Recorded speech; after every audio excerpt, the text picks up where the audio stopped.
Pushpa 2 cinema తర్వాత అల్లు అర్జున్ మరో భారీ బడ్జెట్ ప్రాజెక్ట్ పై పనులు ప్రారంభించారు.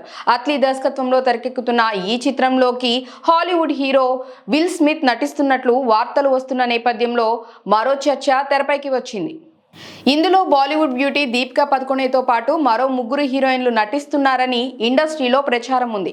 ఇలా భారీ తారాగణంతో ఈ సినిమాను సుమారు 800 కోట్ల బడ్జెట్తో సన్ పిక్చర్స్ అధినేత కళానిధి మారిన్ నిర్మిస్తున్నారు.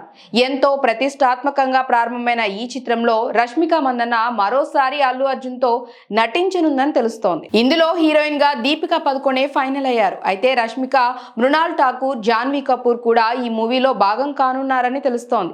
అంతర్జాతీయ మార్కెట్ ను టార్గెట్ చేస్తూ మరికొందరిని హాలీవుడ్ పరిశ్రమకు చెందిన నటీనటులను ఈ మూవీ కోసం తీసుకోనున్నారు. ఇప్పటికే ఈ సినిమా ప్రీ ప్రొడక్షన్ పనులు పూర్తిగా వచ్చాయని సమాచారం. త్వరలో షూటింగ్ కు యూనిట్ సన్నద్ధం కానుంది. ఈ క్రమంలో తొలి షెడ్యూల్ ను ముంబైలో ప్లాన్ చేశారని టాక్ ఉంది.